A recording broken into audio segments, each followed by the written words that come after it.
I see you found our little hiding spot in the universe. Don't get too comfortable. This is a place where you will find those with an experience that's out of this world, or possibly deep within your life. I welcome you to the Oracles with James Tyson. Lean forward and listen. We will pull you into a supernatural journey with guests from around the world, each one experiencing some of the most extraordinary phenomena this wee planet has to offer. Now, here are the Oracles with James Tyson. Thank you, Liam, my strange little alien friend. We're going to be talking about some people like you. Did I say people? No, I didn't mean that, Liam. Actually, we are going to be talking about aliens. Not quite the little gray ones, though, like you, my friend. And I want to thank you, listener, for tuning into this episode of the Oracles with James Tyson. That's me, James Tyson.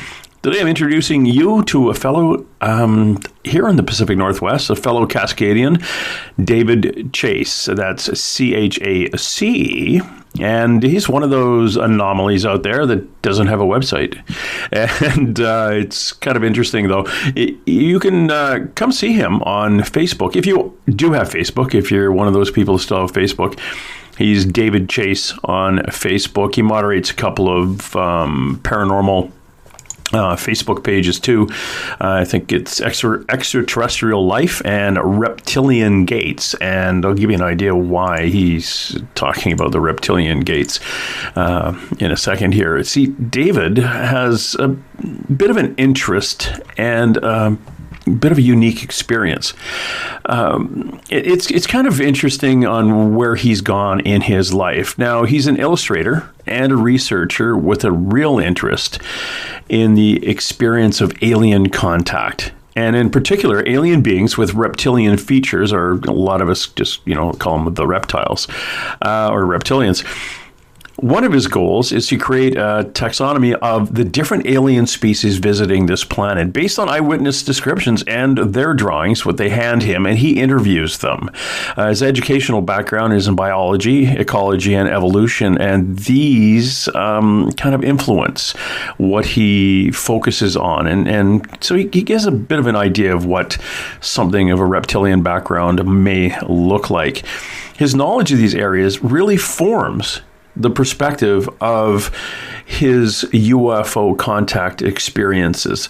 He kind of really draws on his educational background. When someone's trying to explain to him that they saw a 6-foot-tall green thing show up in their backyard, and half their family has called them crazy and the other half doesn't talk to them anyway, at least David will sit down with them, legitimately listening to their stories and taking whatever diagrams they may have sketched, some kind of idea, as opposed to drawing it out in a real harsh interview interrogation technique. He'll just listen to them talk, and he'll sketch, and he'll share with them as he's creating the diagram of the being that they had an encounter with, which is like a forensic artist, or I think in the episode I call him a one of those composite drawers, but he doesn't really have in a composite drawing, you have a bunch of different pieces you have in books, or you can show somebody about 10 sets of eyes and they pick them. He'll actually lead them through, let them get an idea or give him an idea of what these things look like, and he will create the image based on their interview. And it's fascinating. And he's putting these works together. He did have a book out a few years ago, a pamphlet with a number of these in here, and I'm nagging him to try to get it republished, maybe come out with a lot more of his experiences that he's had with interviewing those who have come in contact with alien beings. And again, we're walking into this interview like aliens exist. We're not here to prove it to you. I'm not here to drill into him and interrogate David on the people that he talks to.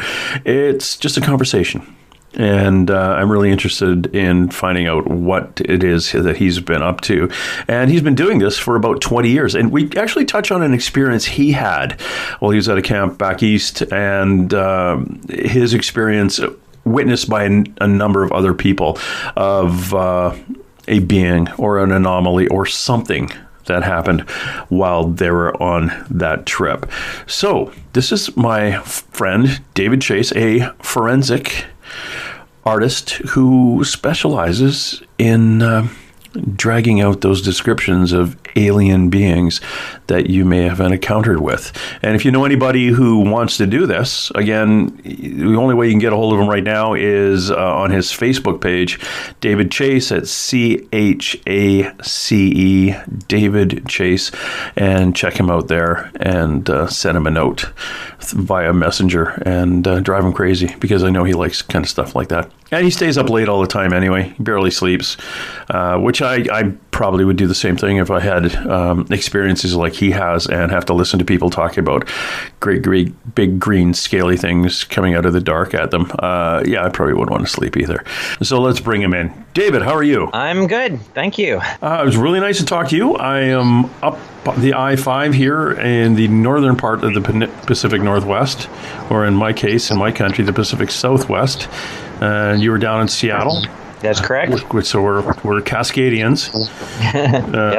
I grew up with J.P. Patches. You might be too young, but yeah, I don't remember him until hearing about him later when I was in my 20s. So. Oh, you missed so much, my friend.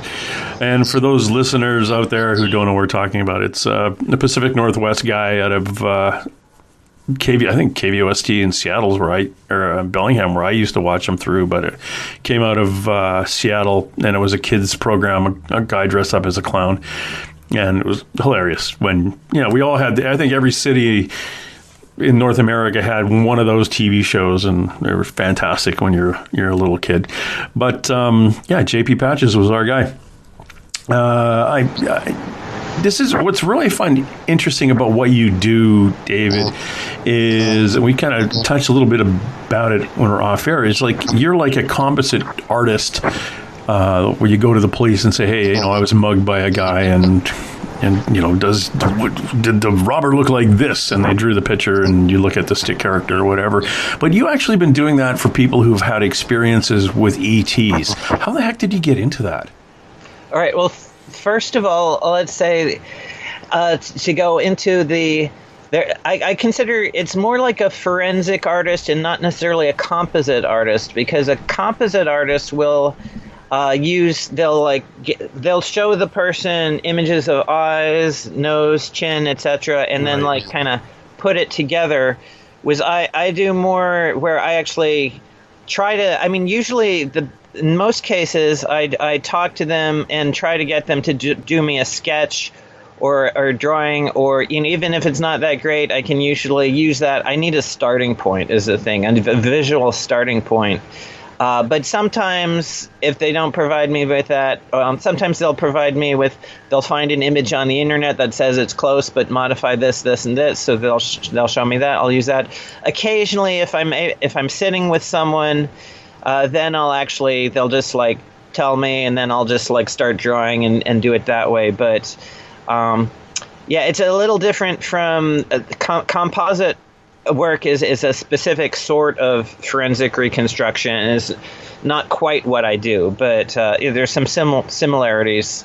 I kind of dabble in that as a form. But to tell you how I got started, basically in the I've been drawing since I was 5 years old, at least, so I was born in 70, so I was drawing, I guess I started out drawing animals, and then by the late 70s I was drawing dinosaurs, and they were kind of a favorite subject of mine. And I wasn't great back then, but everyone around me told me I was, so that kind of encouraged me.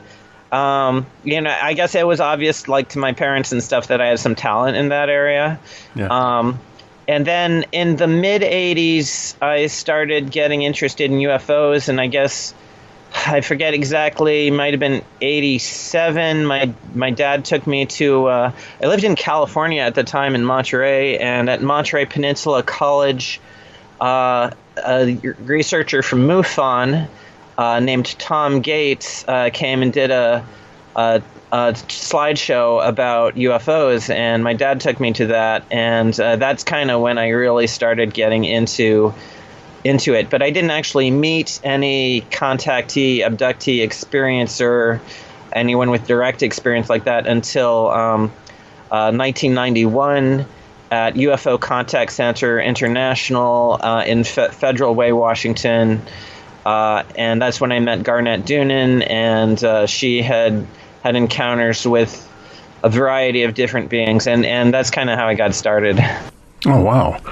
Yeah, so it was quite a, I would say young age, but when you were, it's not something you just picked up in the last 5 years, so it's actually pretty good. You've had this much experience.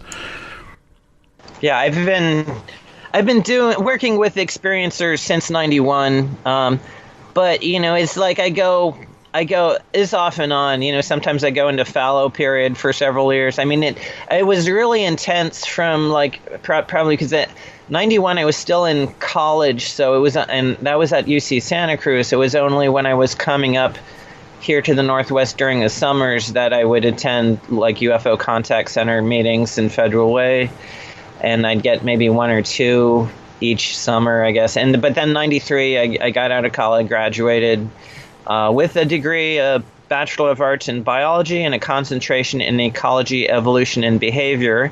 And that actually ties into my interest in extraterrestrial civilizations and the distribution of civilizations in the galaxy and what kind of beings are out there and so forth. But at that point, then I was able to join the local MUFON chapter, which is the Mutual UFO Network, as well as continuing to attend UFO CCI. And then later in the 90s, a gentleman named Terry Burris took over the group from Eileen Garut, who had been doing it. And then Terry's group was the Northwest UFO or Seattle UFO Discussion Group, but it was like a continuation with a lot of the same members who'd been meeting in Federal Way. And we were just meeting in Seattle, but it was like through that and through MUFON, I was able to meet a lot of experiencers, abductees, contactees, which words basically people who've had some sort of usually physical contact with aliens or extraterrestrials or interdimensionals or whatever you want to call them. Wow. And you've got quite a little on Facebook, as my tongue gets back to working here again, on Facebook, you have a couple of groups there. The Extraterrestrial Life has a number of your pictures on there. Yeah, I think that's the page set up by Eddie Mueller from Mexico City. He's really incredible. He's totally bilingual. He can speak Mexican Spanish perfectly and American English, and he can switch back and forth. He does a lot of what do you call it? He's an interpreter professionally, but he's also very interested in extraterrestrial life, and UFO experiences and so forth. So he manages that page. Yeah, it's I kind of bounced over there and I just saw a couple of things you posted, and some of the art that is on there. As you're getting into this, and if people want to get a hold of you, and if they've had an experience and they want to explain what they saw to you, how do they get a hold of you? I guess the best way to contact me would be through my Facebook page, through Messenger on Facebook, yeah. And I will see. Usually, it's in message requests, it'll show up, and then I can, depending on how coherent they are, I'll either. I'm not I don't talk to everyone, but I do try. Anyone who has an experience, I'll try to get in touch with them. And at least if they need something, but if I only do the drawings if I feel motivated and inspired, and that kind of comes and goes. And of course, it depends a lot on who it is who's contacting me, and whether they can provide me with the starting point I need, and whether it's looks like it's going to be something special. I mean, my real interest to a lot of degree is reptilians. And so if a lot of times I'm more inclined to work with someone who's seen reptilians rather than just sort of a generic gray alien or something like that. I guess my page is at facebook.com/David W. Chace. Important to remember that Chace is Chace.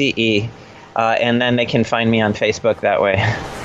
David, what is it with reptilians that fascinates you more than anything else? Well, all right. So when I was about 5 years old, I remember in kindergarten learning about dinosaurs, and I was fascinated with dinosaurs. Of course, that was a time, that was like the mid-'70s, and I guess they were rerunning Land of the Lost, the original series on TV, and so that was like my favorite Saturday morning program, and I just loved dinosaurs. And then, as I got to be about 7 years old, when I was 7, maybe 6, I caught my first lizard, or probably 6, which was like a baby alligator lizard, which is a common species in the Monterey, California area. And then when I turned 7, I caught a ringneck snake underneath a piece of bark next to a fire trail I used to always walk on in the woods there. And so I got really into snakes and lizards. And then in 79, we moved to Hawaii, and I lived there for 4 years, and they didn't have any snakes apart from blind snakes. And the one time I saw a blind snake, I thought it was a worm. So they're not a very impressive snake, but in Hawaii they do have a lot of lizards, so I enjoyed the lizards there. And then came back in '83 to Monterey, and that's where I kind of grew up until the early '90s. Then I went to college at UC Santa Cruz, and then moved up to Seattle. But yeah, so I mean, I was fascinated with reptiles the whole time, whether it's dinosaurs or snakes or lizards, and then of course, in the early 90s, I was like watching Sightings, which is a TV show back then, and John Carpenter, who was at that time he was director of UFO abduction studies for MUFON or whatever, and he talked about the reptilian type on an episode of Sightings, and I thought, this is fascinating, because by that time I was totally into UFOs and aliens, and of course I've always been interested in reptiles. So if you can tie the two together in one thing, then they said, okay, I'm going to find cases of people who've seen reptilians. And of course, Garnett Doonan in 1991 told me, yeah, that's one of the types of aliens she'd seen. In her case, they were guards. They were, she never really saw much of them, but when she was like on like the space colony or whatever, they would be guarding the doorway, and there would be like a reptilian on each side. Or in one case, she was in what she thinks is an underground base, and there was a reptilian guarding a specific room. He was just like in the door of the room, and they were very muscular, heavy bone structure. And that particular species of reptilian had very bumpy scales. They had pronounced tendons on the neck. They had sort of a hard plate on the chest, like a plastron, which is kind of like a turtle shell sort of thing. And she was able to describe it in great detail. So I did some drawings and paintings of that being, and then Garnett was a great artist herself. I don't think she's doing the art anymore, but at the time, she did a lot of fantastic art, which gave me a lot of material to work from as far as doing my own illustrations. So yeah, starting as far back in 1991, I was hearing about the reptilian beings and fascinated with it. In your experience and your conversations with people who have come to you and said, this is what I've witnessed, do you find that in your case, because you're interested in the reptilian stuff, do their descriptions of these beings change much? Do you mean change over time, or change from one individual to another? From one individual to another, or are they quite similar?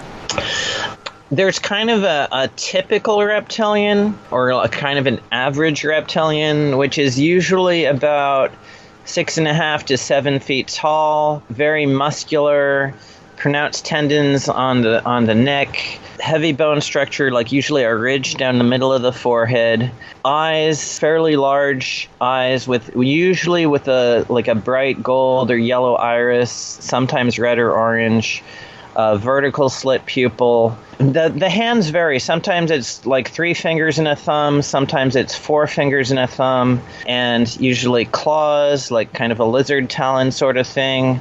Or at least thick fingernails, and usually some webbing between the fingers. And that's sort of the generic standard reptilian, I guess, but there's a lot of variations. There's like dwarf reptilians that are only like 4 feet tall, tend to be thinner. Among even like the tall ones, they're not all the same kind of like super muscular. Some of them are more like just one witness described one as built like a water polo player. So, he's muscular, but he's not like overbuilt. Like some of them are described as linebackers or something. So, but very human-like build, and but lots of variations. The scale, the way the scales flow on the body, the type of scales, the pattern of the scales, the coloration, all of that varies quite a bit from one case to the next. So it varies enough.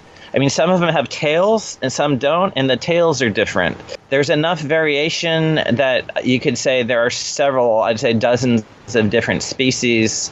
So yeah, quite a lot of variation, way more variation than I was expecting when I first started looking into it, but still a lot of commonalities at the same time. A friend of mine who is a intuitive, and she sees things. Well, like some intuitives do, but she's part of a paranormal team out in West Virginia. She was out in that area, and they went to a location that was haunted, and she was standing outside, and while she was standing waiting for the rest of the team, a beam of light, she saw it out of the corner of her eye to her left, and she looked at this beam of light, looked at where it landed on the ground beside her, and a little reptilian about 4 feet tall appeared wearing a tool belt. And she said it looked at her, focused on her, took a deep breath, sighed, shook his head, stepped back in the light, and disappeared again. It was like it came down and was like, oh crap, you can see me? And then it left. She said, yeah, there's this flipping reptilian with a tool belt. I don't know what the heck he was there to build or tune up or whatever, but he came in and was a little choked that she could see him, and he left. Yeah. And that was the first time she had seen anything that she would describe as extraterrestrial. Yeah. Well, one of the first illustrations to appear in the literature of a reptilian, I believe, was by Bill Hamilton, who was, I think he's down from Arizona, and he's I think both an experiencer and a researcher, and I think it was his experience seeing this reptilian, but there's this drawing he published of a reptilian that seemed to be wearing sort of a utility belt or a tool belt, you could say. So yeah, sometimes they appear like naked, which for them isn't really naked because they're covered with thick, scaly skin, and sometimes they'll appear in sort of a jumpsuit, or they may have a vest, or often a cloak or a robe or a cape, or sometimes just belts. But the belt has come up in a number of cases. Have you ever heard about one showing up almost like in monks, like a monk robe? Yeah, that's actually fairly common. And I've heard different reasons, like the one case, one of the most fascinating cases, individual I worked with in the 1994, I met with this person twice, and the description was, so this individual I was working with was someone who did hypnotherapy and was working with a woman who apparently had been having contact with some reptilians and was trying to get at what the experience was in this individual's home, and she was on the couch. He was working with her, and he saw the impression of a hand appear, like, I guess, on her arm or her shoulder, like an invisible being was there kind of holding her by the arm. And then, like, moments later, this being materialized, and it was a hooded being wearing like a monk's robe. Of the color was what was it? It was kind of a red, how did he describe it? But kind of a purplish red color. Mm-hmm. And the being had its arms folded across its chest. The head was bowed and looked just kind of like a monk standing there. Although when the being first appeared, there was like a crackle in the air, like static electricity. And there was a rush of air, maybe rushing out of the place where the being materialized.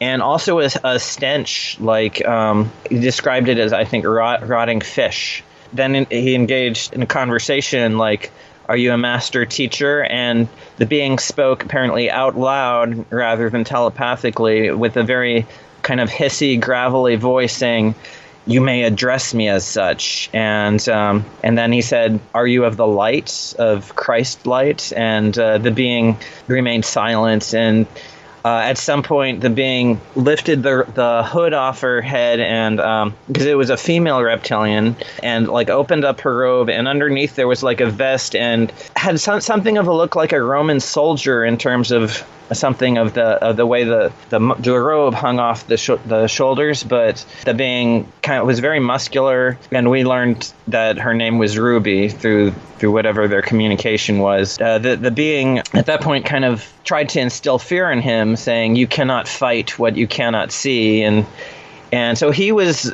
studying her basically and trying not to give her fear, even though that's what she was looking for. And he realized that he was kind of trying to stand his ground. And I forget exactly how the experience ended, but after a few moments, I think Ruby just like disappeared. I think that's kind of how it ended. Yeah, definitely like a monk's robe. She was at least trying to present herself initially as some kind of a spiritual teacher or whatever. But whoever she was, she had some kind of she was very protective, and maybe even possessive of the woman who the therapist was working with, and was trying to say, "Hey, back off! This is my property," and trying to scare him. But that didn't work. And I met with him a couple times in '94, and the second time was after he had just done a regression on himself. I mean, I forget if he was regressed. I think someone else regressed him, but just to kind of clarify the visual experience in his mind. And so when he came to the door, his first words were charcoal green gray. And because he gave a vivid description of the color of Ruby's, her skin, it was like a dark color. He described it dark like an alligator. But Ruby has lots of beautiful visual details around her, like the upper and lower lid of her eye was like yellow scalation, and then the ridge on her forehead was kind of more of a yellow, and then her snout was lighter, more yellowish. And then I think her chest was lighter, more towards the yellow. But then as you got to her shoulders and her scalp and so forth, you got into the dark charcoal green gray colors. And she had smooth scales, a little bit of sheen to them. Very beautiful being if you're someone who likes reptiles. And certainly I owned a pet boa constrictor for 34 years, and I loved looking at reptiles, and I would love to have seen Ruby myself to see what this being really looked like.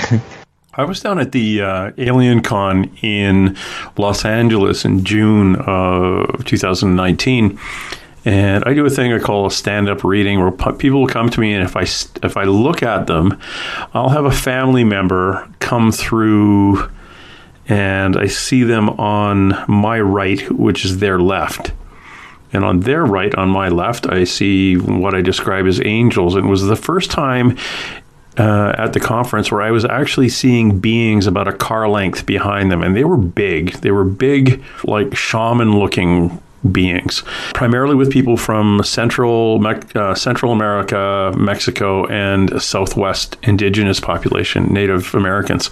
One of the people, and this was really not disturbing, but it was very interesting, because the being that showed up a car length behind them was about 7 feet tall, and what I described them as is like wearing a monk's robe, but it wasn't like a floppy hat. It was like in a V shape, like where the face would be in it was like a big empty black diamond shape.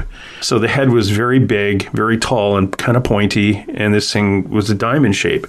And I was explaining that to a very well-known psychic who had worked for the federal government in the United States, worked for the FBI, and working for families for missing people. And she said, "Oh yeah, that's a reptilian. That was an ET." And that's what it was doing. It stepped in like as to say to me, "Okay, what are you up to?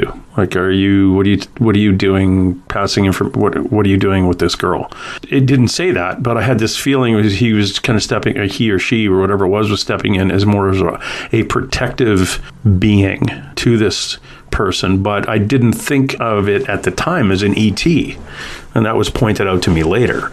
But it was. She said, "Yeah, it was a reptilian ET that stepped in." And I went, "Oh, that's fascinating. I've never seen that before." And which then she ridiculed me and said, "Yeah, probably you have. You just give them different names. You just assume that they're some kind of human being or something, or large human shaman, but they're most likely an ET of some sort." So it was kind of fascinating when you were talking about Ruby and her description and what she was doing, wondering why the person doing the therapy, what were they doing to the human that either they were looking after or looking out for or whatever. Yeah, there's definitely some ambiguity. A lot of people feel that when people who are reptilian contactees will sometimes feel that the reptilians are their star family, that maybe they've had a past life as a reptilian and these are like family coming to them. And then among reptilians there seem to be wars going on between different factions of reptilians representing different civilizations or whatever it is, and so people will have negative experiences as well as positive experiences depending maybe on which reptilian they're interacting with, or sometimes they'll have both negative and positive experiences with the same reptilian.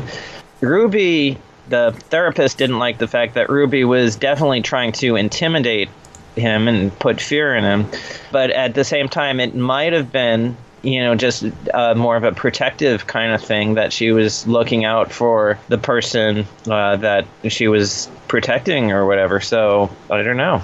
Yeah, when speaking to some people who kind of fill me in on what the heck a MyLab was in regards to people who have had experiences with extraterrestrials and then are basically pulled away by the military and interrogated on what they knew and who it was that picked them up and what they saw and what, basically grilling them on, debriefing them with extreme prejudice on what experience they had. Because some of those people claim, they were abducted by the military, but there were ETs working with the military. So it was like, okay, is it, we have this warring faction out there, and the military has some partners with the ETs that are warring with another group, and they want to know a little bit more about maybe who picked you up, why they picked you up, who were they, what did they look like, and going through that whole thing. So it kind of adds a little more weight to the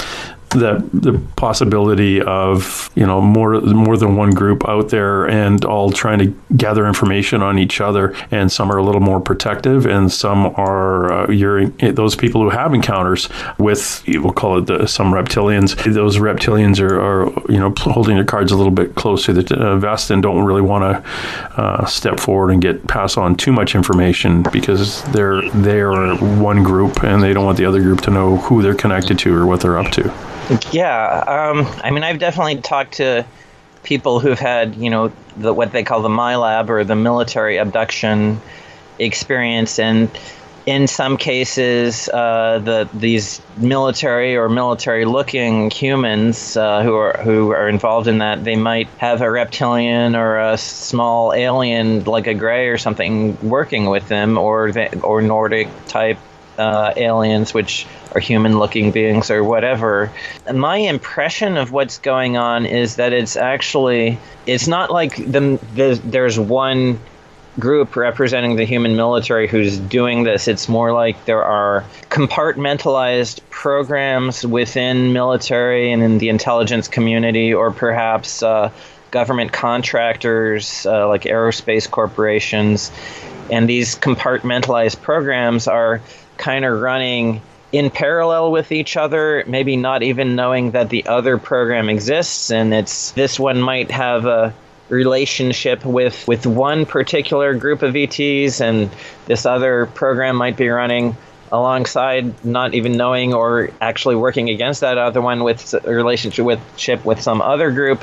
And I think it has to do with reincarnation, or with the people having, ET souls and making agreements with the group that would be called their star family or whatever, and then they're born as a human being, and they may grow up and join the military or whatever, and then they end up like working in that fashion. But anytime you get humans abducting other humans, then it gets very disturbing, because aliens, I can like excuse them doing that, because okay, I look at that as like wildlife biologists picking up a deer, tranquilizing it, putting a tag on its ear, and using it to track the population of deer and make sure the population is healthy, or gain information about their migratory patterns or whatever.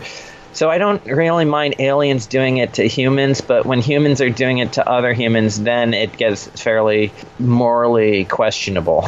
Yeah, you're also dealing with the morals of the aliens themselves. It's what they're up to in partnership with a small group of humans, or what maybe our governments have decided to kind of throw their sponsorship in with one particular group of aliens, hoping that group are the good guys. Who's to tell they are the good guys or not? Yeah, I mean, and I don't even think of it in terms of the government so much as there might be one particular general who kind of started this series of programs, or then there's another guy in the Navy who's doing another thing, and it's I don't think it's not like Big Brother so much as it's a lot of little brothers all. Mm-hmm. Yeah. Well, that's one of the things, because I worked for the federal government for 28 years, and one person's conspiracy is another person's policy. From the outside looking in, you're saying, oh, this is a big conspiracy, they're keeping this from us. And on the inside, you're going, yeah, it's our policy to keep it from you. So the people working within the machine don't see it as a conspiracy. They just show up to work and say, "Oh, here's our book. This is our policy on dealing with the media or dealing with people, or the privacy of files and file sharing." And that policy has always been in place. If you're in the Mounties here, policy was always considered a guideline, but you'd still get crap when you broke it. And you say, "Well, you said it was a guideline." Yes, but that's only when you're following it. When you break the policy, then we're going to dump on you. We never thought of it as a bad thing. And if you didn't like the policy, you could always write up a new one and hand it in and say, things have changed. We don't really have to do that anymore. That was 50 years ago. It's now this year. And, what do you think about it? Oh, okay, that makes sense. That was in a book 50 years ago. No one really pays attention to that anymore. But policy and conspiracy, holy cow. Whether these isolated groups, these smaller groups are factions within a government or within an organization, are keeping everything broken down in cells away from other groups, or the main government, let's say. Maybe they're doing that for a reason. Maybe it always was that way. It worked. That was the policy. And, it comes down to that whole blanket need to know thing. And a lot of this stuff, it's nice to know. It'd be really cool to know. But if one person out of 10 said, I can handle it, and I demand you release it, well, that's only 10%. The 90% might friggin' flip when they find out Gorn from Star Trek was actually a real thing. And which is funny, because when I think of the Arena episode in Star Trek and Kirk fighting Gorn And you look at that in the lizard suit back in the day. That looks like a lot of the drawings that you would probably do. And great, now I'm not going to get that music out of my head.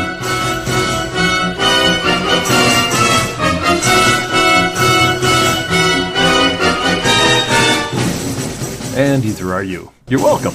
Yes, I mean, some of them have. I mean, generally a reptilian has. They don't always have the huge long snout like that, but at least they tend to have like at least sort of a blunt muzzle that has sort of a lizard-like appearance. So yeah, and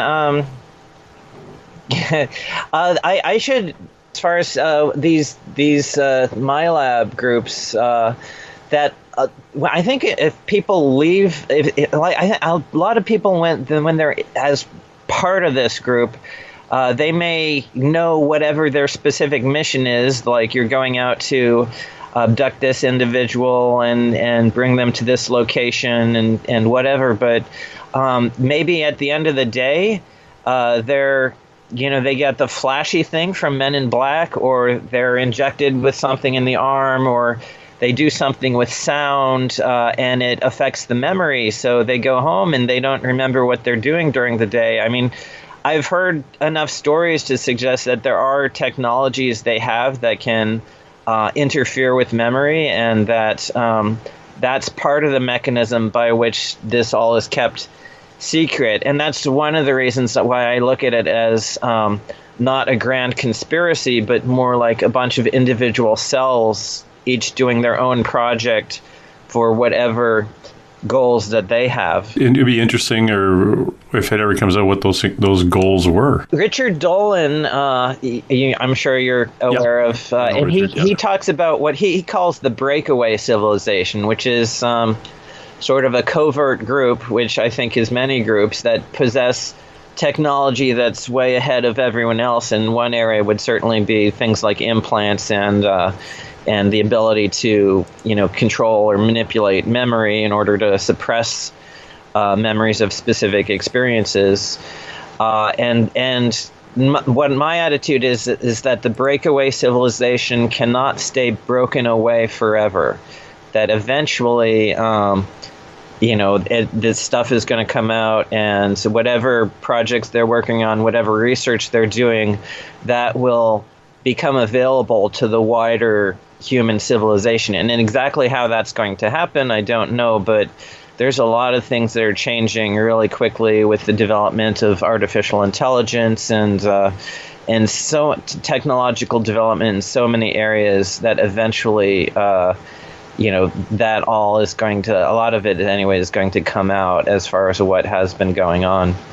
Yeah, I remember there was a fellow named Randy Kramer who claims that he was spent 17 years on Mars and 3 years on the moon. And for the breakaway civilization, I think there was the 3 ways to recruit you. Some were taken, some were asked, and some were made, which was kind of spooky. They were... that's one of the things Randy Kramer were talking about. Even Laura Eisenhower, great-granddaughter President Eisenhower, had a chance to talk to her a couple of years ago, and she thought she was targeted even before she was born. And, somebody had asked her if she wanted to go off to work on a base on a planet sometime at some point, and she turned them down. Interesting.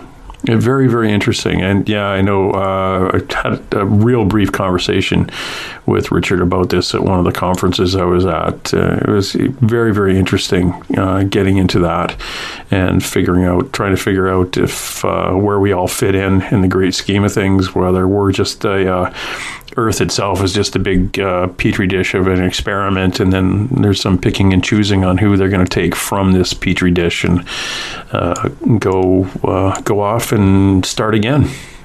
Yeah, I mean, there's a lot of stories about Mars and a lot of contentious claims, and I'm skeptical about a lot of it, but at the same time, I know there are people who've had, personal experiences. There's a woman I know who's had what she sort of like, I guess through hypnotic regression, answers coming about her reptilian family having some connection with Mars in the past. I mean, I don't know if Mars was ever a thriving biosphere like the Earth is today, but I certainly consider it's possible that there's been activity up there for a long time. But again, when I hear a lot of stories, I have to be very skeptical and it would just admit that we don't know what's really going on. We just have clues here and there, and then there's human deception, and then there's actual reality, and that is something that over time, eventually we're going to Mars. We'll do some, we'll start doing some digging there. Maybe we'll find something that says, oh, well, look at this. It's the remains of a base from like 50,000 years ago or something like that. So like, there were beings here. It'll be interesting to see as the space program continues moving forward, what we can actually learn. But there's so many claims now about, Richard Hoagland has his thing about the face on Mars, which I feel is just kind of an eroded hill after the better photos of it came out in like the late 90s. But, you don't know. There could still be something up there. Oh yeah, there could be, and now we get more and more into the ideas too, and the talk about parallel universes, parallel dimensions. There could be something there right now. We just don't have it within our ability to see it, because we see things at a specific spectrum.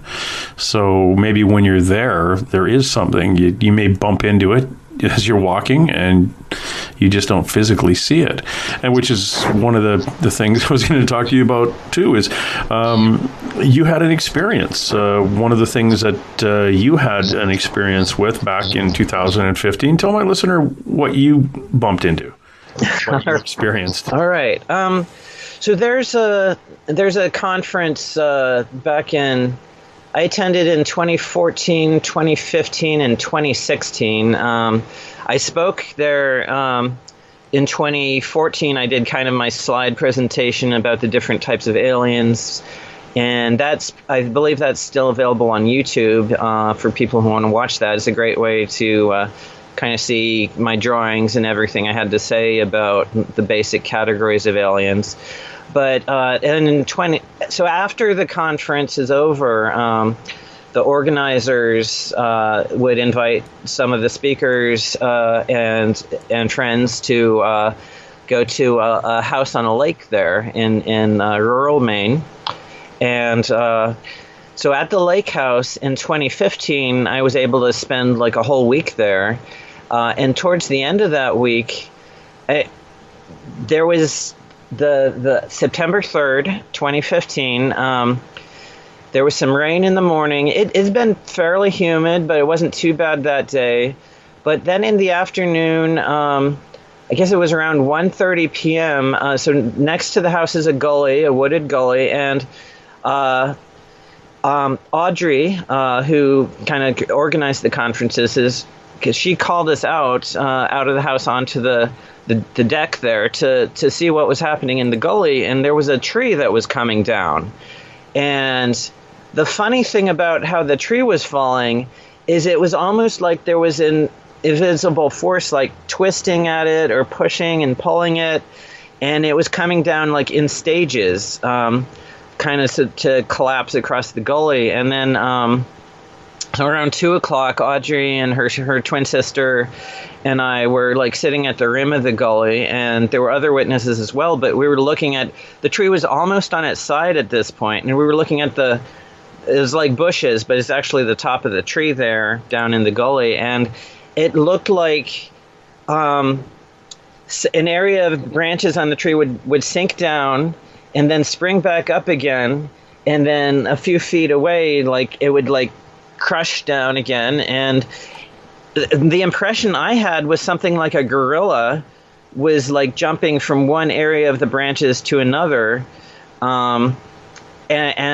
but you couldn't see anything. So I was actually joking with Audrey about the Predator. If you've seen the Predator movies, you know, this invisible being who hunts humans, and where I was saying, look for the 3 laser dots where he's like trying to target you or whatever, you know, and because it was kind of like that, only it was perfectly invisible because you couldn't see any sort of silhouette or outline or shimmering in the air or any effects like that. It was just like you could see the weight of it, and then when it would move, you would see the branches, the tension is released and the branches spring back up.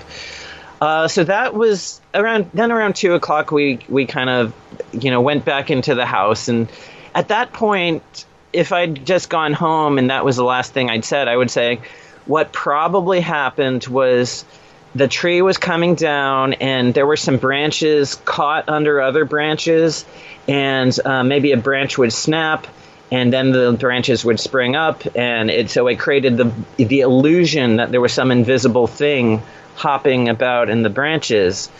But that's not where my experiences ended. On that afternoon. So I worked with Debbie to do, Debbie's Audrey's sister. I was working with her to do an illustration of an alien that she'd seen, some years before, I believe. And then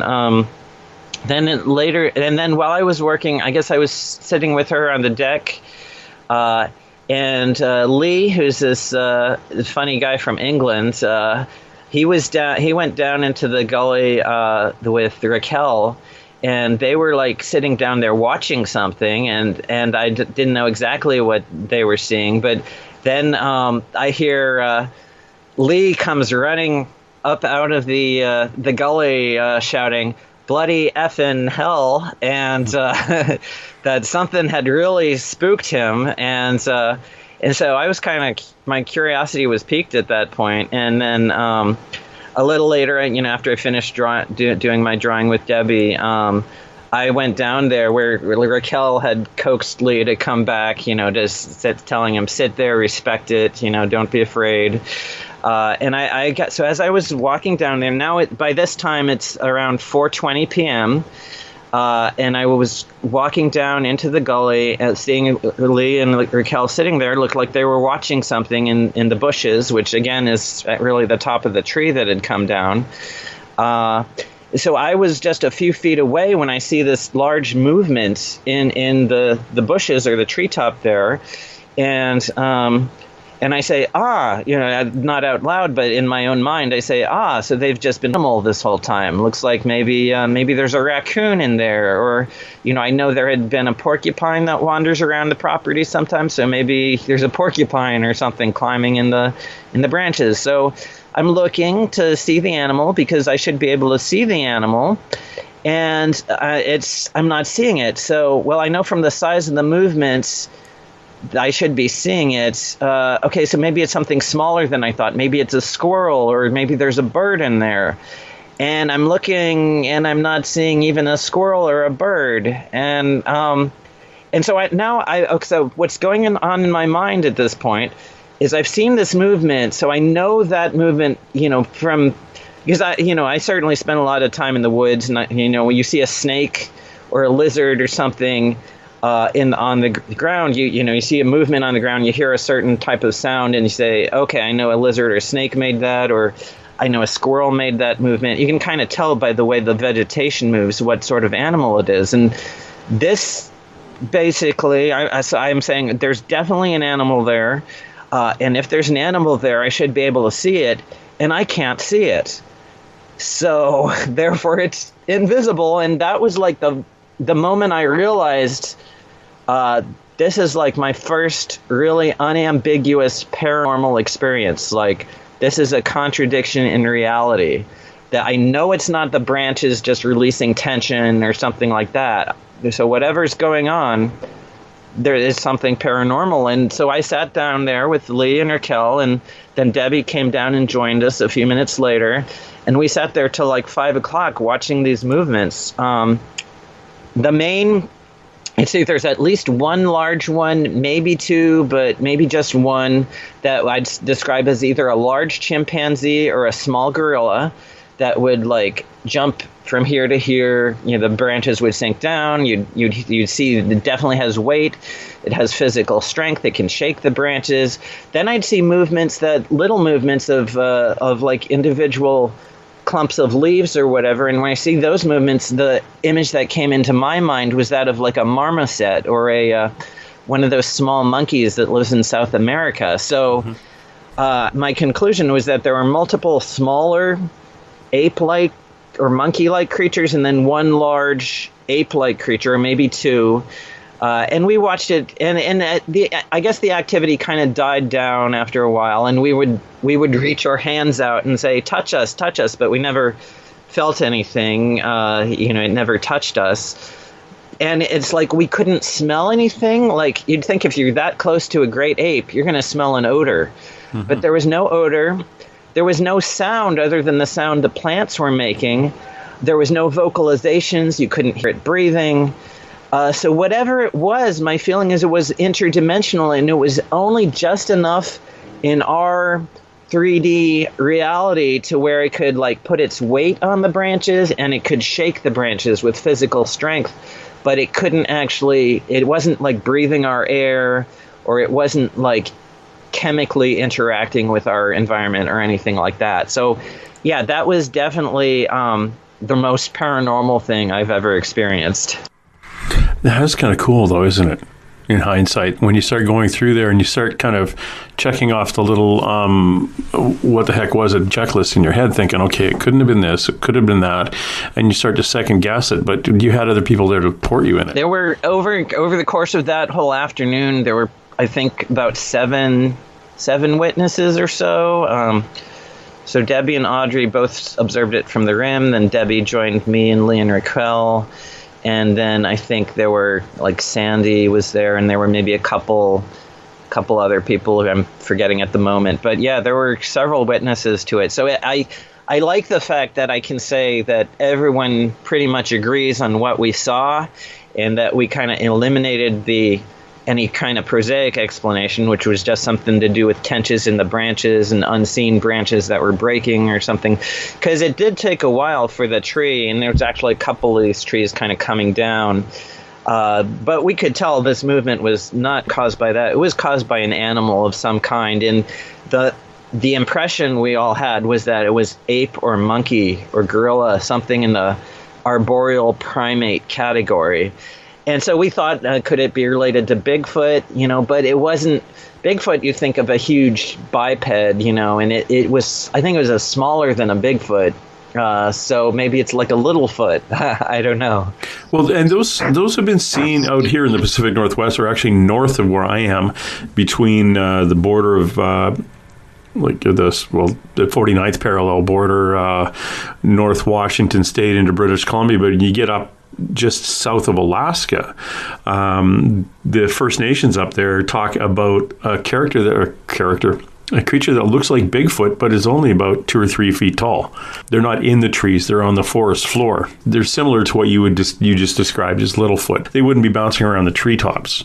These things are all like forest floor type beings. Well, definitely when they knocked the tree down, which is what we believe happened.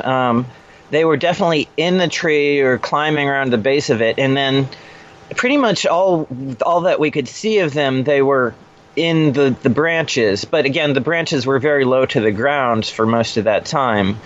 And then later in the evening, around 10 or 10:30, after it was dark, Lee and I went down there, and this was odd because we could hear something walking in the leaves, but when we would shine the flashlight, even though we were hearing it, we couldn't see any branches moving, any leaves moving or anything. So it's almost like earlier in the day it was materialized enough to actually move the branches and stuff, but now it was just like we were only hearing the sounds of it walking.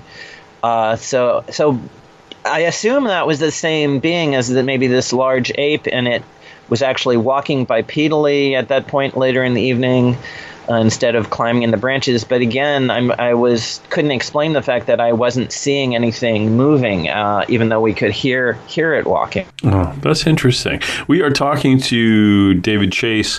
David is a forensic artist. How's that? Who interviews experiencers of ET and draws what they see. Amazing. I think that's really, really cool. I've never run into somebody who does that. Well, other than watching it on Dead Files when Amy gets an artist to draw a picture of the ghosts. But yeah, this is fascinating. And I know a number of people down not too far from where you are, right?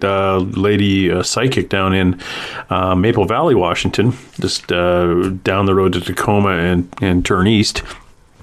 She was on her way back from actually one of the paranormal conferences down in California, and a reptilian popped into her passenger seat.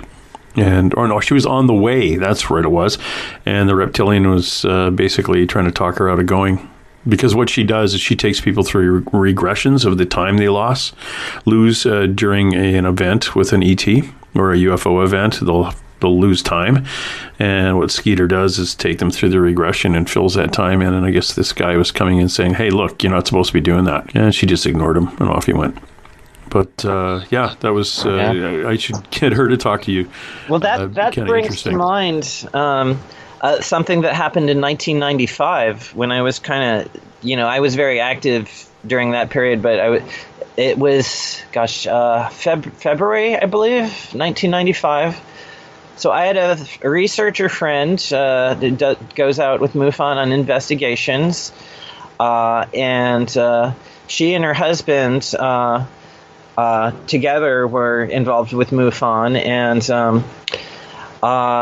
so I got a phone call, I guess, during the middle of the week, and I have the dates somewhere, but I don't have that handy, but I believe it was in February of 95, that she had an encounter in her bedroom in the middle of the night with these beings. Like, I believe there were 4 of these beings, maybe 5, that we came to call the football heads, because the head was shaped kind of like of a football standing on its end with kind of a cone shape at the top and sort of a pointed chin. But I don't know if you've seen the movie Communion, where Whitley Strieber's got the little blue beings with all the ridges and folds in the skin. But the skin was very similar to that. It had all these horizontal folds in it.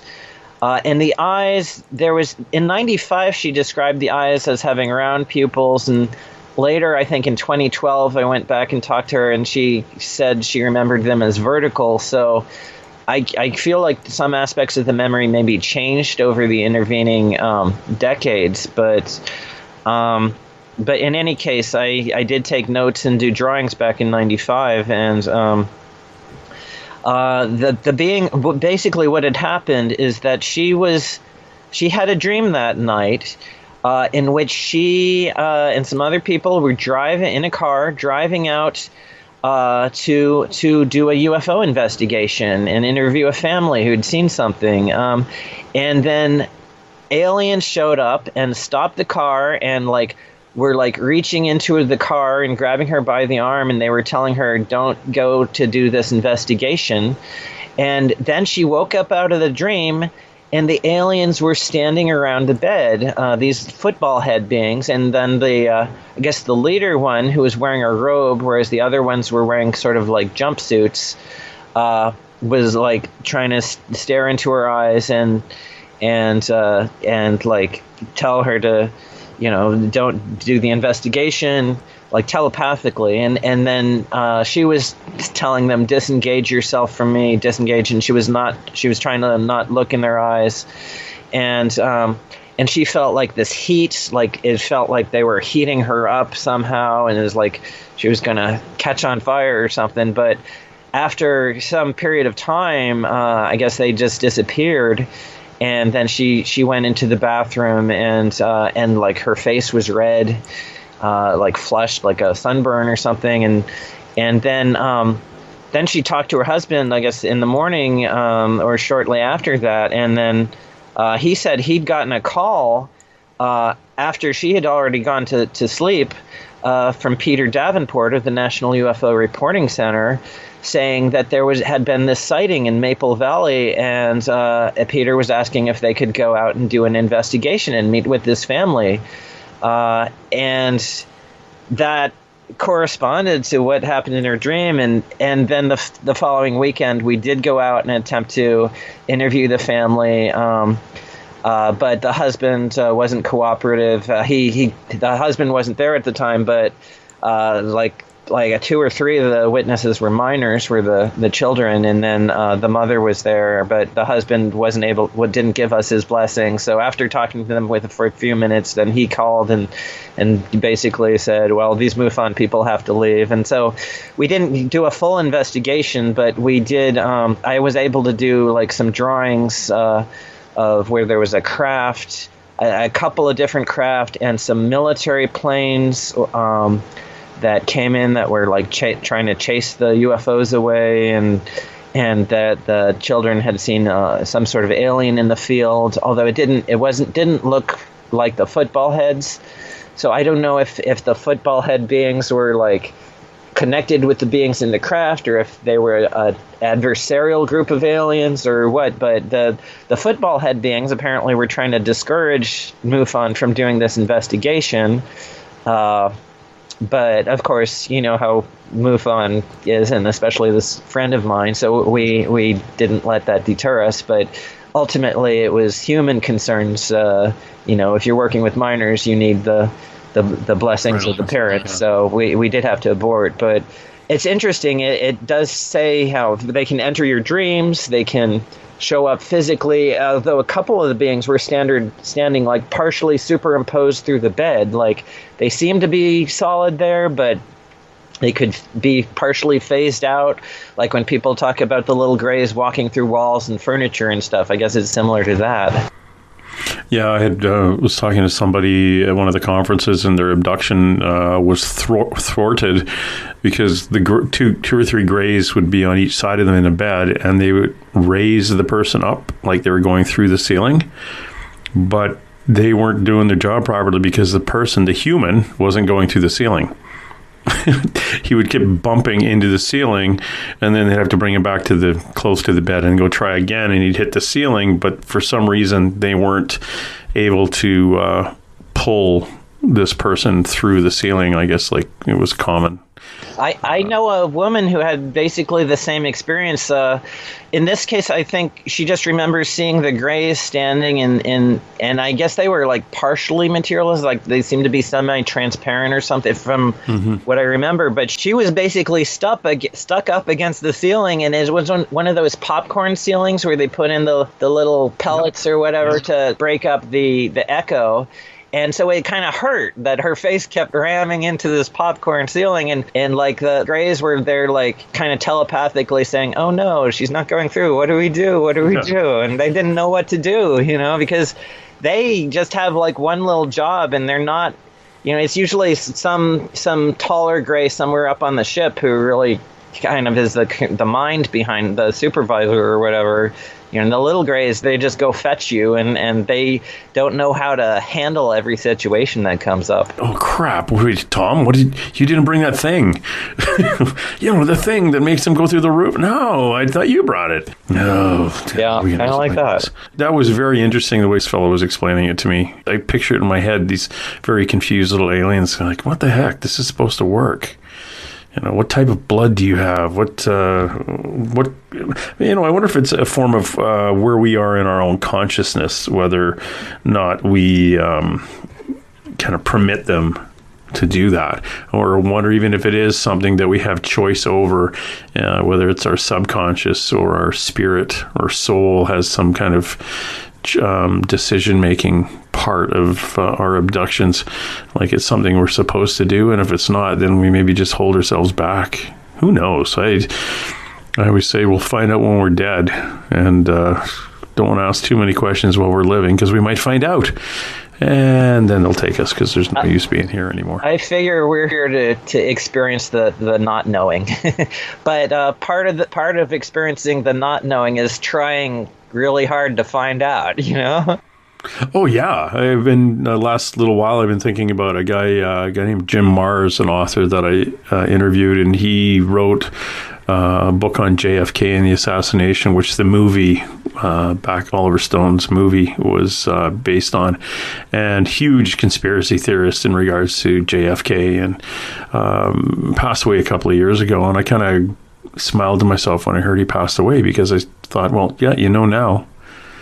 Like you've been since 1960s. You've been going full bore on trying to drill down in what happened and getting all sorts of information that pulls you in 10 different directions away from what the story is from the government. But now you're on the other side. Yep. You've got access to the books. He's got the answers now. Yeah, and it's like, damn it! If I can only, I want to go back and do another book. Which is bizarre. We're talking to David Chace. He is out of Seattle, Washington. If you want to talk to him or chat with him about some stuff, he's on Facebook. I'll nag him before the end of the show to write a book and to create a giant website, which will cost him hundreds of dollars a year for no apparent reason. But David Chace is on Facebook. David Chace is CHACE, David Chace. Check him out there. Now, you are also, you kind of manage a couple of other Facebook pages, Extraterrestrial Life and Reptilian Gates, where there's a lot of different artwork by people who submit their art to those pages of what they've experienced or what they think is out there. So it's kind of interesting to go through, and I see a lot of your art there. And one of the ones I was fascinated, you do have, we were talking about the composite drawing, you do have a whole bunch of eyes for reptilians there. So, you can always say, hey, pick an eye group. You kind of key more towards the reptilian side of things, but what is the most fascinating perceived alien that you've had to sketch or that someone's come to you with? My friend Bridget Smith, she interacted with, our guess is close to, I mean, she used to say he was 9 feet tall, but then she looked at the memory a little more and says it's probably closer to maybe 7.5 or 8 feet, somewhere in that range. But he's a reptilian. He's extremely muscularly built. We call him Captain because on the craft she was on, he was seemed to be the basically the commander of the craft. So I think he's got generally smooth scales. He's very dark, kind of a dark coffee brown, almost blackish, but more brown. And then he's got a chest. Initially, we thought the chest was just like marbly scales, almost like regular scales. But later on, she recalled, actually, it's more like, she described it as dough rolls, which is like a horizontal folds or something. Of course, if you're familiar with snakes, we call those ventral scales or ventral scutes, which are just those horizontal scales that go across the belly and the chest. I'm trying to remember the hands, if it was 4 fingers and a thumb. I think he has 4 fingers and a thumb. I hope I'm getting this right, Bridget, so she can correct me, But he has some webbing. I think the webbing was out to like the first knuckle. The webbing's not like all the way out. And a lot of these reptilians, like, they have some characteristics that remind people of amphibians, but they seem to mostly have like a dry skin with scales, which is more like a reptile.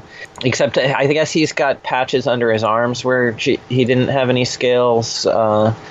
So he had a little bit of the amphibian characteristics, but he's one of the most fascinating to me, I guess because I was able to work with her for quite a long time to get visual details on him and so forth. And he was very friendly, actually even loving, and he apparently is a scientist. One of her first memories of him was there was a portal, which is like kind of sort of a circular or oval shaped, I guess it was like bluish glowing opening in the air that was like in her yard, and then he was walking around holding what she described as like an iPad, but it was like transparent. If you've seen those transparent like screens that they've got monitors now, which are like there's not generally available yet. They're still very expensive, but it's like you can see through them, but you can also, if you hold it, you can see the whatever image displayed on it at the same time.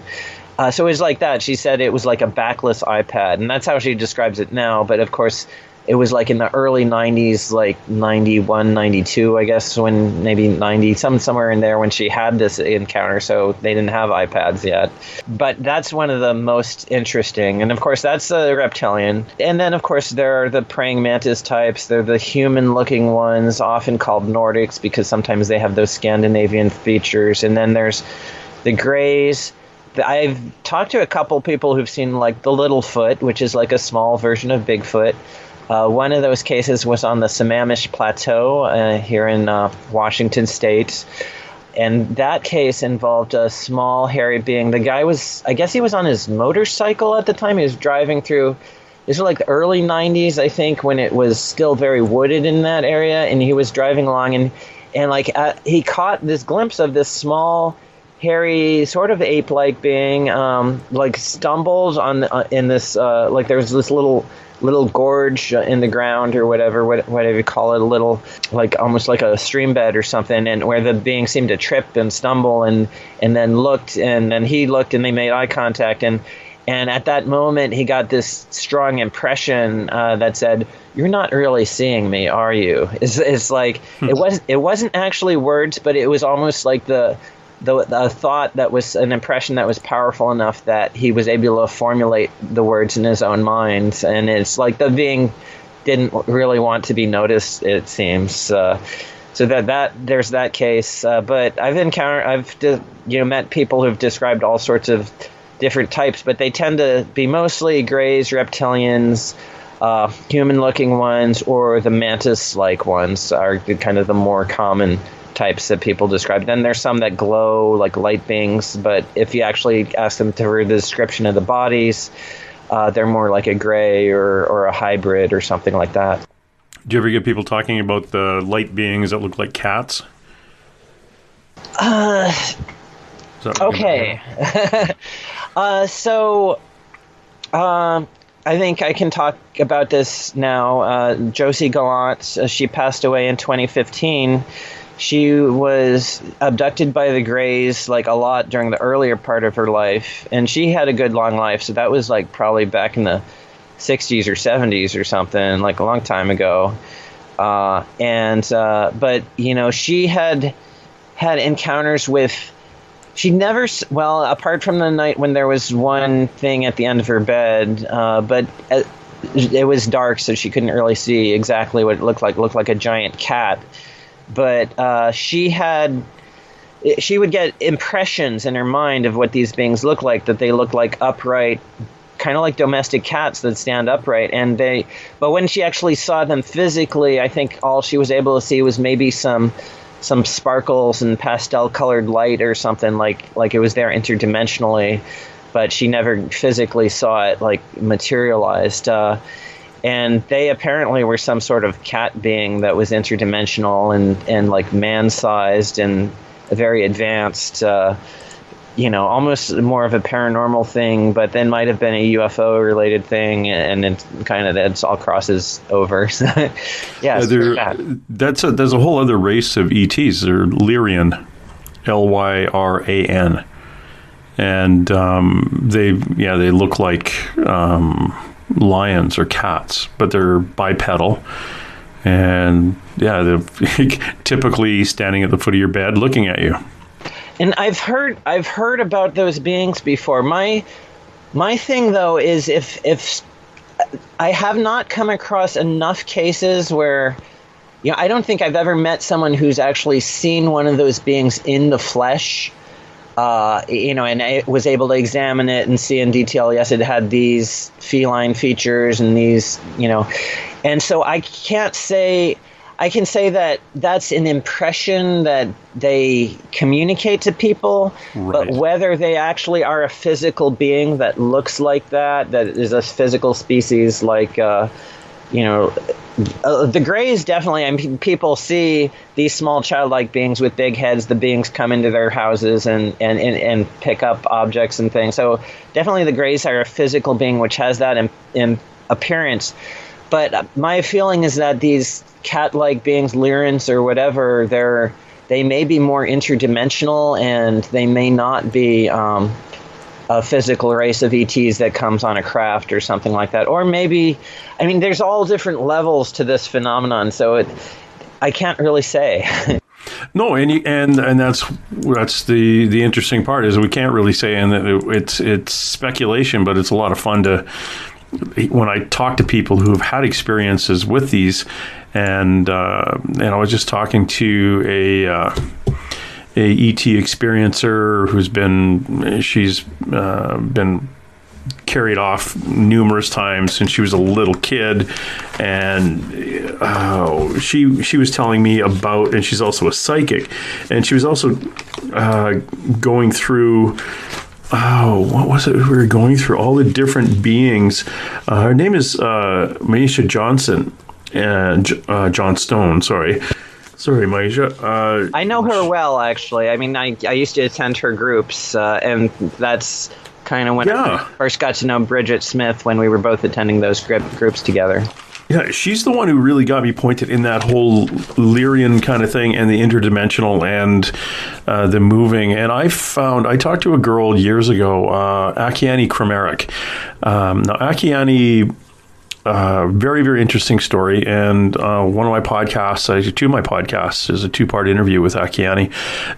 Aki, at the age of 4 or 5, what was it? 4 or 5? 5. Let's call it 5 now, because I can't remember. She grew up in an atheist family, no Bible in the house, homeschooled by her mother, and kind of living, literally in a little farmhouse in Illinois, at the corner of a cornfield. And she got up one morning and told her mother that Jesus came and took her up into space.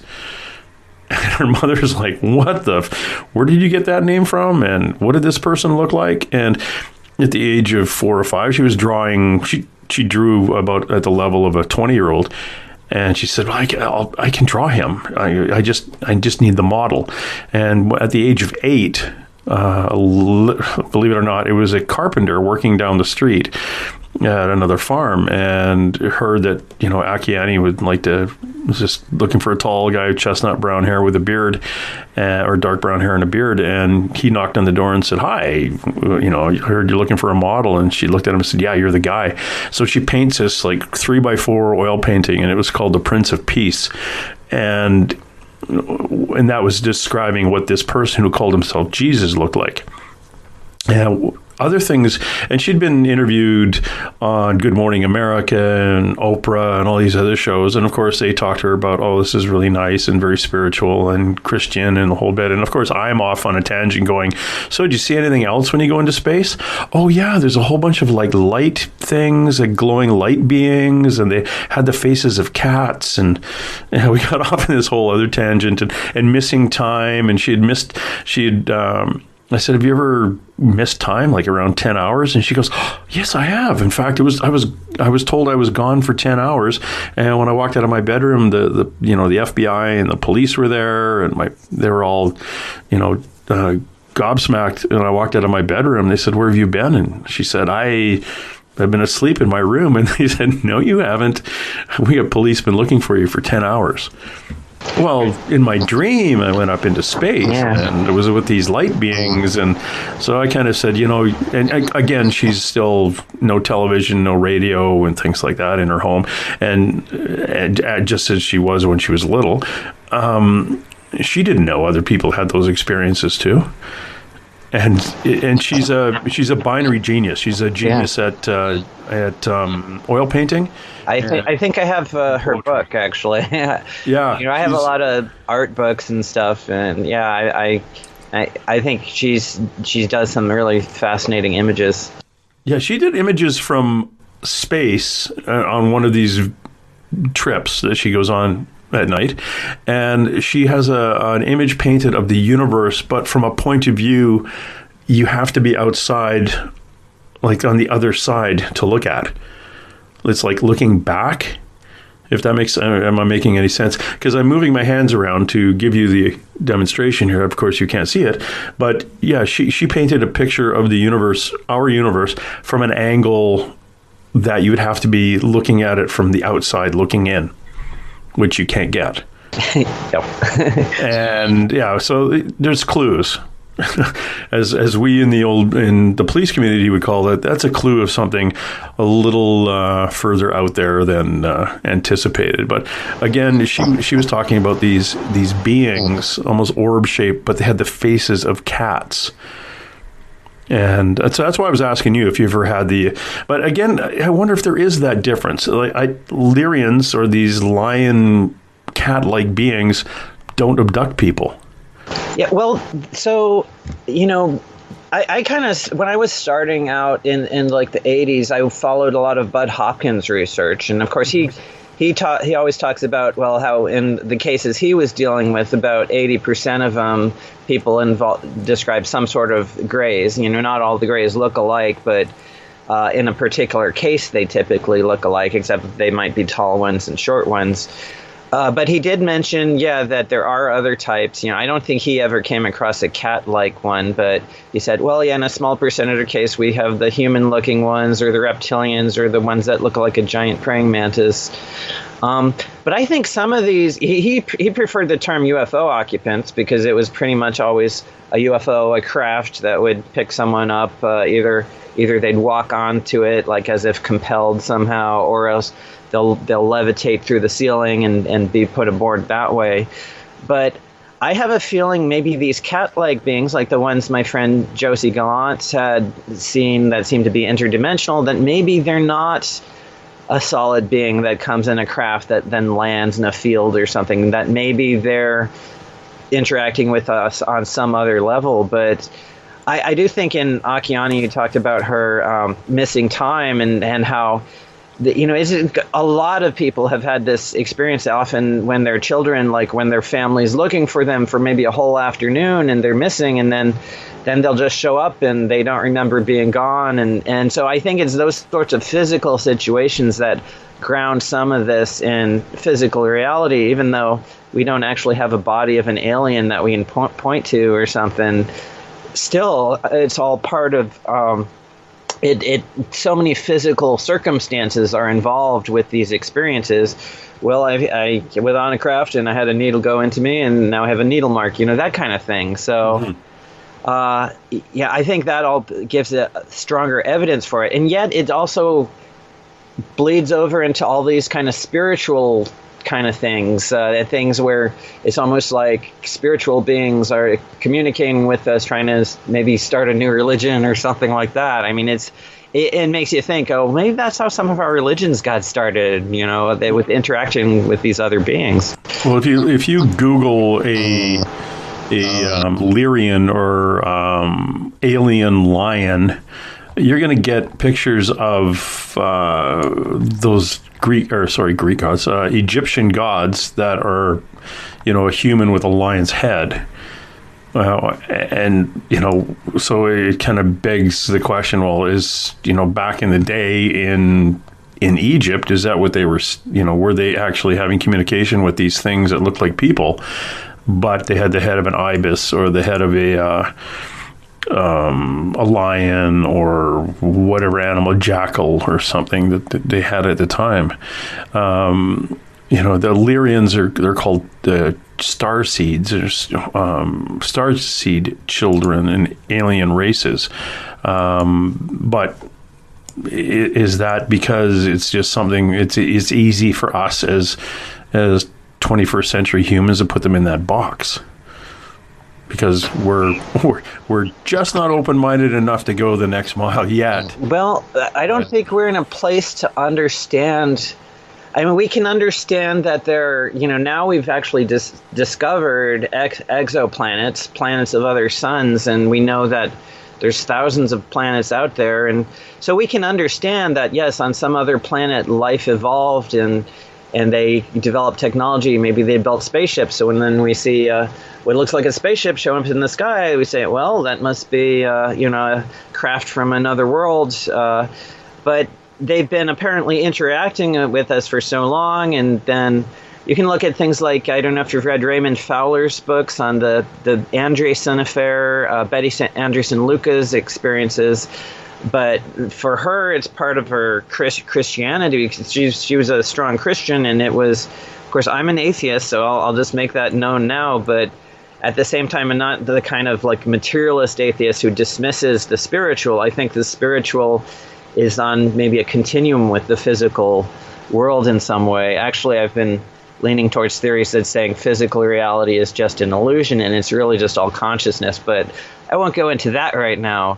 But yeah, there's definitely that this has been with us, with humanity, for a long time, and it borders like people and Betty Andreessen Luca, she, in her experiences, the beings would come and they had a little device that could induce an out of body experience, and then she would go up out of body and interact with beings, and she would turn into a light being, and other people would be there in the form of a light being, and then it reminds me of a case another researcher, Joe Lewell's author of The God Hypothesis and one or two other books on these UFO encounters, talked about a case where some of these reptilians would leave their body, and outside of their body people would see them as a light being.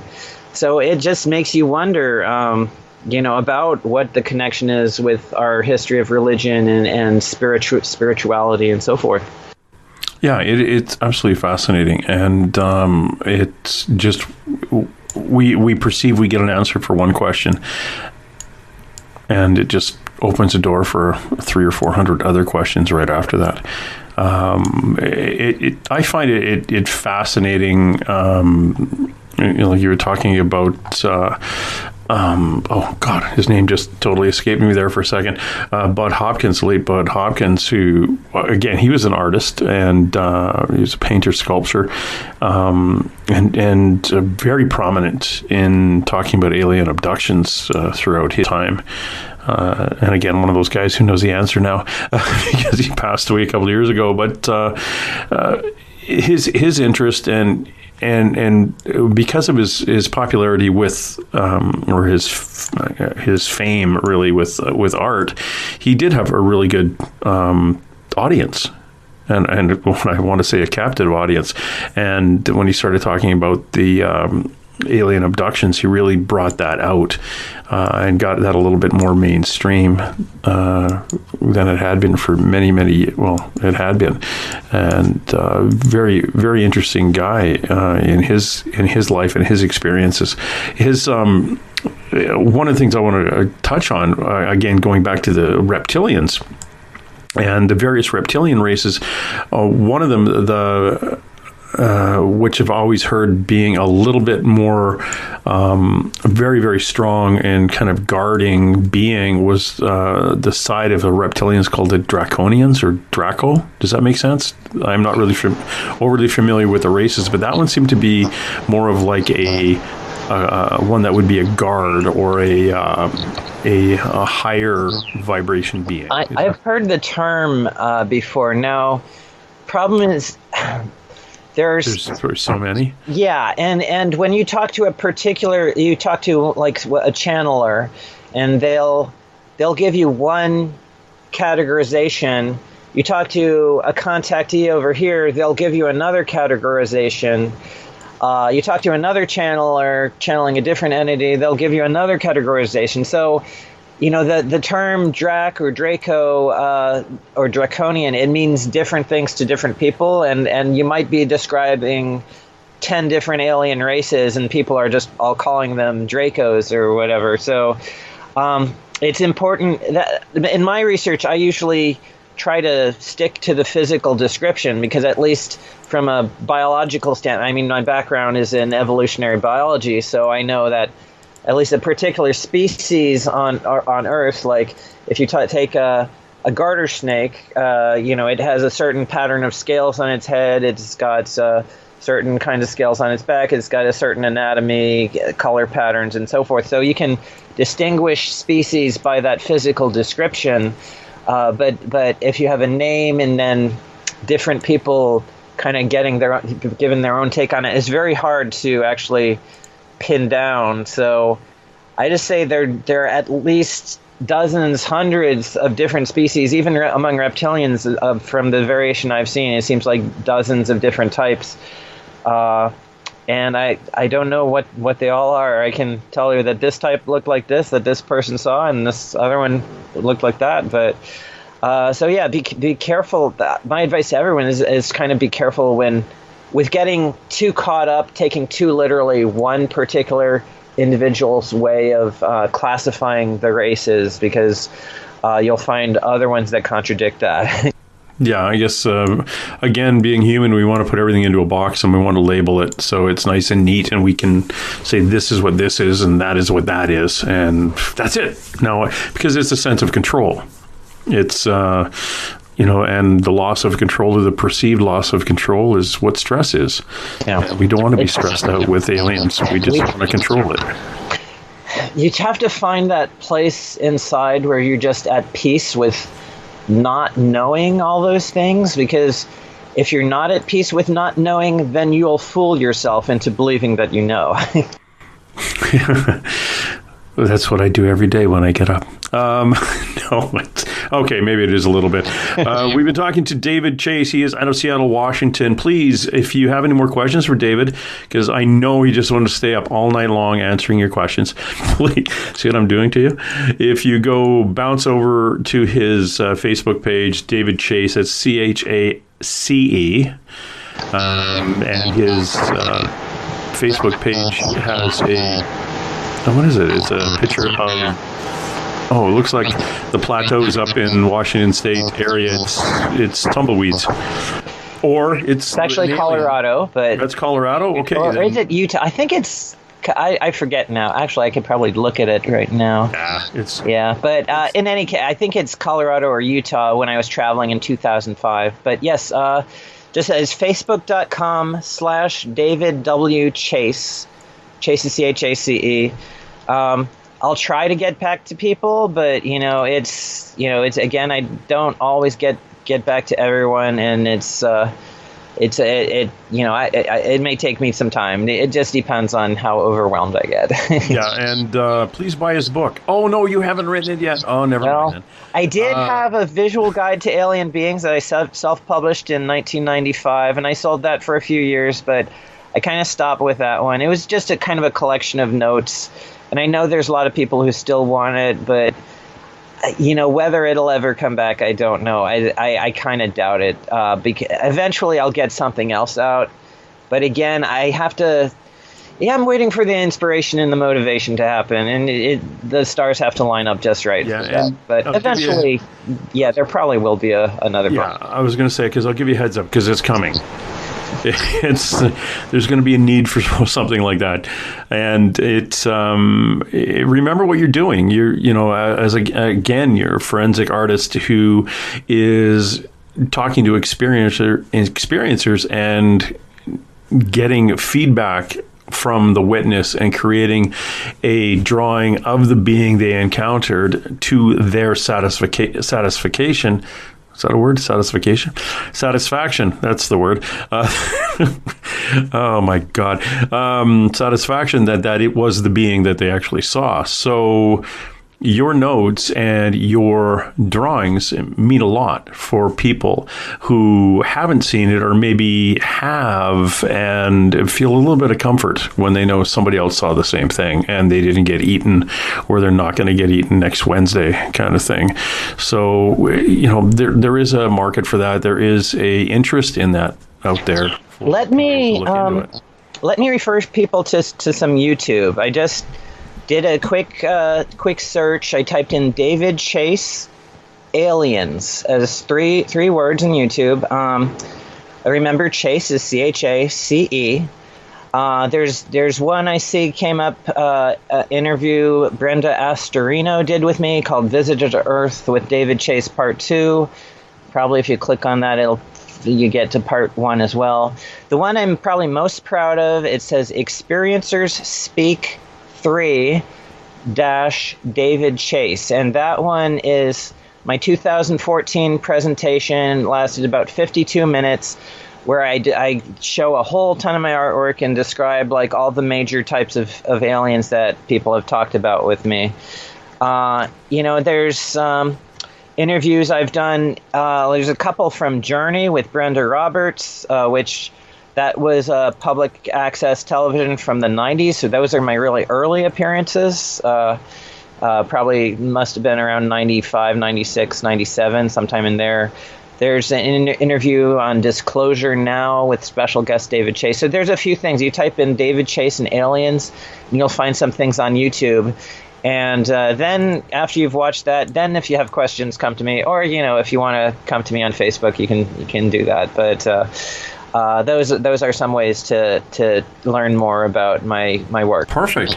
Well, and thank you much for your time, David. Next time I'm down in Seattle, we'll hook up for a cup of tea somewhere and flip through some of your pictures. It'd be really interesting. That's great. I love doing these interviews, so thank you for having me. Watching you while you sleep all alone.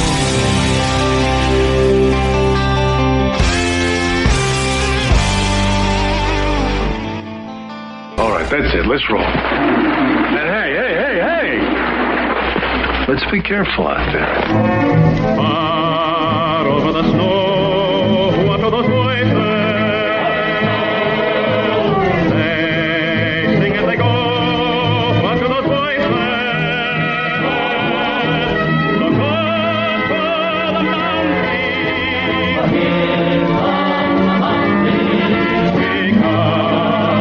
Because somebody hide, somebody better hide on through the hill, like a pack of angry wolves on the trail. Dead or alive, we are out to get you, dead or alive. And forget yourself. If you're the one, better run away. Son, you are done. Throw your gun away. Here come the Mounties to get the man